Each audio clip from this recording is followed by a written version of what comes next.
gigi humudon yang ada di daerah maksila, di daerah rahang atas. Ini fungsinya gigi-gigi ini untuk memegang mangsa. Fungsinya untuk memegang mangsa. Kemudian masih di daerah rahang atas, ini ada lubang. Ini lubang. Lubang ini adalah lubang hidung bagian dalam. Nares anterior, nares posterior, lubang hidung bagian belakang atau bagian dalam gitu. Lah, nares posterior ini berhubungan dengan nares anterior. Nares anterior itu lubang hidung bagian depan, ini depannya bola mata itu ada lubang hidung kanan kiri.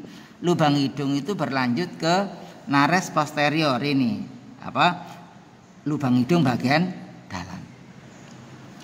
Kemudian ini di sini ada membrana timpani di luar, di belakang dari bola mata itu ada membrana timpani. Ini coba dilihat Mbak Maya ini. Ini membrana timpani. Membrana timpani ini adalah alat pendengar bagian luar. Ini. Katak belum punya lubang telinga, jadi untuk mendengar suara dari luar itu melalui membrana timpani. Kemudian membrana timpani berlanjut ke tuba auditiva eustachius, berlanjut ke belakang ini. Nah, ini adalah alat pendengaran bagian dalam. Ini namanya os itu lubang, os tuba auditiva eustachius. Lubang auditiva eustachius, ini lubang pendengaran bagian dalam. Ini yang ada di maksila. Maksila itu rahang atas. Kemudian di sini ini, nah, ini rahang bawah. Di rahang bawah ada yang panjang ini. Ini adalah apa? Lingua. Lingua itu apa? Lidah. Lidah ini bisa dijulurkan sampai kurang lebih 10 sampai 15 cm. Ini fungsinya untuk menangkap mangsa. Lingua ini. Nah, pada yang jantan, pada yang betina, ini betina, tidak ditemukan adanya lubang kantong suara. Tidak ada os tuba saccus vocalis, tidak ada.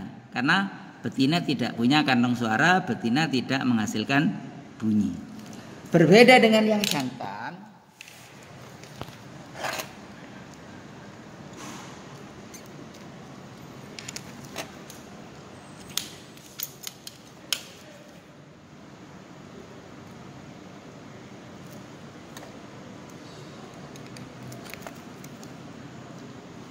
Nah, ini yang jantan.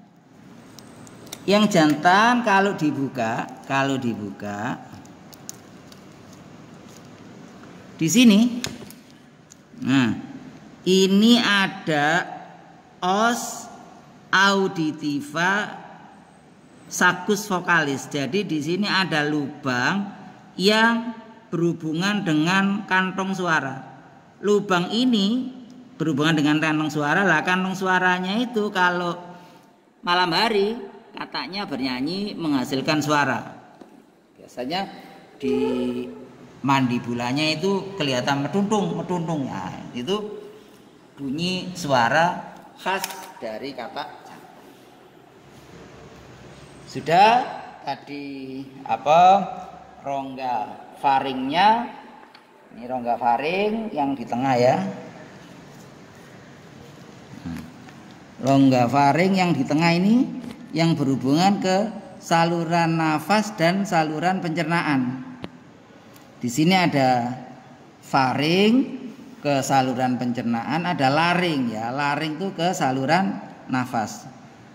Satu lubang itu ada os faringeal sama laringeal, os laringeal, laring dan faring di sini. Kalau faring itu berhubungan dengan saluran cerna, kalau laring berhubungan dengan saluran nafas. Sudah? Kalau sudah, sekarang tadi saccus limfaticus juga sudah ya. Nah, sekarang Saya buka. Ini sakus limfatikusnya. Nah, sakus limfatikus itu seperti ini. Jadi memang berupa kantong yang isinya adalah cairan limfa. Fungsi cairan limfa itu untuk membasahi supaya permukaan kulit dari katak itu tidak kering, karena katak bernafas selain dengan bernafas dengan paru-paru, dia juga bernafas dengan permukaan kulitnya. Kalau permukaan kulitnya kering, dia nggak bisa nafas. Ini sakus limfatikus abdominale saya buka ya. Jadi seperti ini. Kemudian ini saya buka. Nah, karena ini bulannya bulan November akhir, jadi katak itu sudah masuk musim kawin. Tapi belum deras hujannya. Karena belum deras hujannya, maka ovarinya itu sudah mulai terisi ovum tapi belum matang. Jadi belum musim kawin yang sesungguhnya. Musim kawin yang sesungguhnya nanti akhir bulan Desember sampai Januari. Ini adalah ovari kanan dan ovari kiri. Di dalam ovari ini terdapat atau dihasilkan ribuan ovum atau sel telur. Sehingga katak itu sekali ovulasi itu bisa 2000 sampai 3000 ovum yang dikeluarkan. Tetapi karena seleksi alam hanya beberapa ratus saja yang bisa menjadi embrio katak. Ini ovari kanan, ini ovari kiri. Ovarinya ini berisi dengan ovum. Namun karena ini masih akhir November, belum musim hujan, belum mulai deras, jadi dia belum menghasilkan ovum yang matang. Ini 1 bulan lagi ovumnya sudah matang. Nanti akhir Desember musim kawin dia sudah siap. Dan dia hanya setahun itu hanya 1 kali musim kawin. Sekali musim kawin Desember sudah dia akan menyendiri. Kemudian tahun depan ovariumnya terisi ovum lagi. Nah, ini. Kemudian kita lihat ini kita potong ya. Organ bagian atas yang saya tunjuk ini adalah kardium atau jantung. Jantung katak terdiri dari 3 ruangan. 1 ruangan ventrikel, 2 ruangan atrium. 2 atrium, 1 ventrikel. Di kanan kiri dari jantung itu didapatkan pulmo.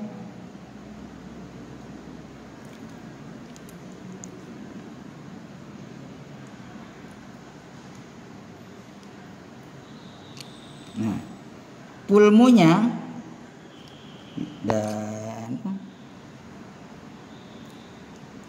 ini pulmo di kanan kiri dari jantung, paru-paru kanan dan paru-paru kiri. Katak tidak punya diafragma, sehingga dari rongga mulut langsung ke rongga perut. Dan rongga perut itu tidak ada diafragma antara rongga dada dan rongga perut. Tidak ada rongga dada, tidak ada rongga perut. Jadi paru-paru dan jantung tetap ada di rongga perut bagian atas. Ini paru-paru kanan dan kiri. Di kanan kiri dari jantung, ini jantung, kanan kirinya itu adalah paru. Terus di bawah jantung ini adalah hati atau liver. Nah, hati ada 2 lobi kanan dan lobi kiri. Lobi kanan ada 2 sublobi, hati bagian kiri ada 3 lobi. Ini kalau dihitung 1, 2, 3 ada 3 lobi. Ini adalah hepar. Kemudian kalau diangkat ini dari faring itu keluar ventriculus. Ventriculus itu lambung. Ini lambung. Ini panjang, ini lambung. Nah, di lambung ini di sini ada pankreas, ini pankreas yang menghasilkan hormon insulin, glukagon dan sebagainya. Kemudian dari lambung atau ventriculus keluar intestinum tenue, yaitu duodenum. Ini duodenum. Duodenum usus halus bagian atas dekat dengan ventriculus. Kemudian ini yeyunum, usus halus bagian tengah. Kemudian terakhir intestinum crassum, ini usus besar. Nah, ini usus besar itu dari ventriculus, berlanjut ke intestinum tenue. Intestinum tenue itu ada dua, duodenum, yeyunum, ileum, dan terakhir intestinum crassum atau usus besar. Ini isinya kotoran. Nah, dari intestinum crassum keluar melalui kloaka. Seperti itu. Kemudian tadi, nah, ginjalnya ada di mana? Nah, ini yang putih-putih ini adalah ini jaringan pelindung ovari. Ini putih-putih ini pelindung ovari. Atau putih-putih ini disebut juga dengan ovidak. Ovidak itu saluran yang menyalurkan ovum dari ovari ke kloaka. Ini karena ini belum musim kawin, jadi ovidaknya masih jelas. Tapi ovidaknya sudah mulai tumbuh, sudah mulai kelihatan warna putih. Ginjal kata itu tipenya mesonefros. Ini ginjalnya itu belum sempurna. Ginjal yang paling primitif di vertebrata adalah pronefros. Pada ikan dan kata itu mesonefros. Ini mesonefros. Setelah itu pada reptil, aves, mamalia itu metanefros. Ini ginjal mesonefros. Ginjalnya masih berlobi-lobi, ya, seperti ini. Nah, saya kira itu yang jantan. Yang betina kita buka lymph node-nya dulu.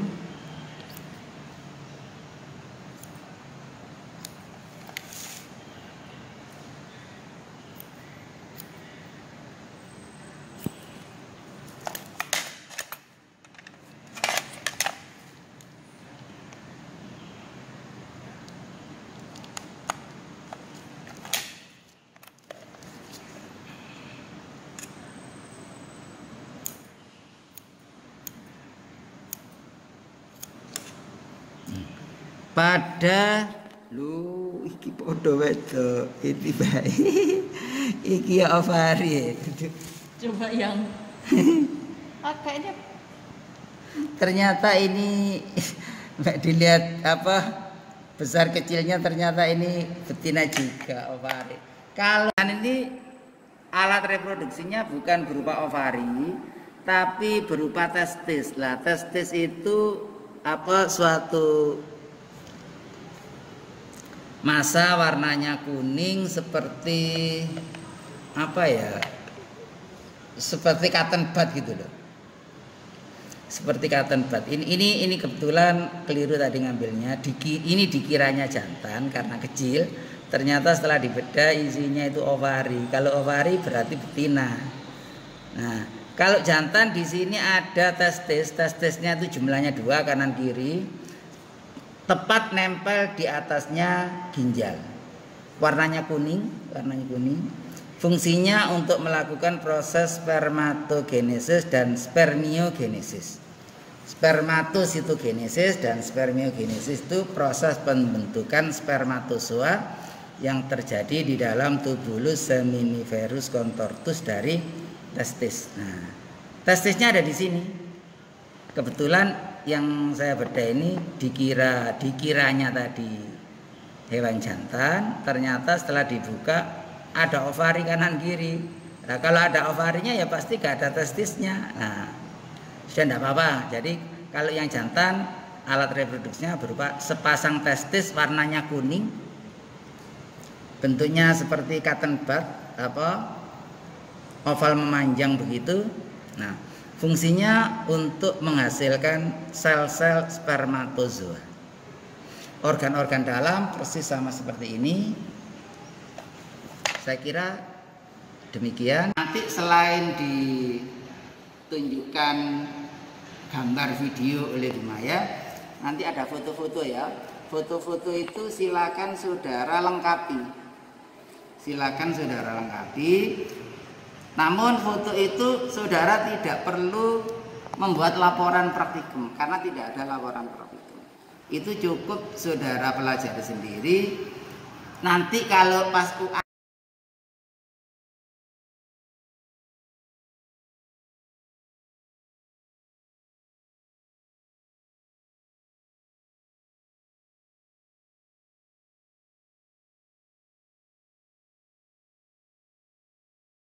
misalnya gambar katak seperti ini kan gambar yang tidak ada keterangannya.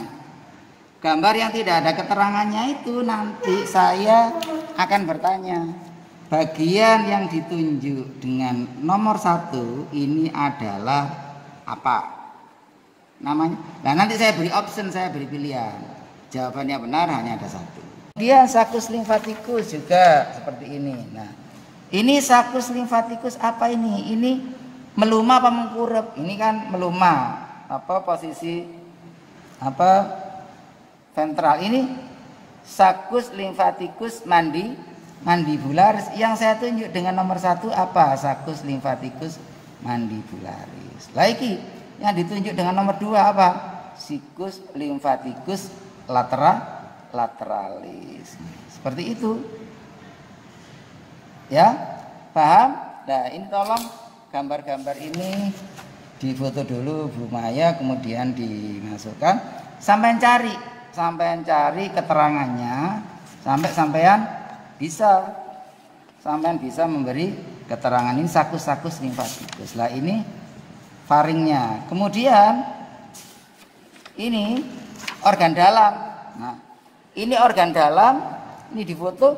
Bagian-bagian ini saya tanya, ini apa ini? Ini adalah ovarium. Ini apa ini? Ini adalah apa? Oh, sorry. Ini tadi bukan ovari. Ovarinya di sini. Ini adalah apa? Lambung atau gaster atau ventriculus ya. Dan seterusnya. Saya kira di buku petunjuk juga sudah ada. Ini tidak usah ini angel. Wes itu saja yang penting saudara tahu. Saya kira cukup sekian. Mudah-mudahan ada manfaatnya. Billahi taufiq wal hidayah. Assalamualaikum warahmatullahi wabarakatuh.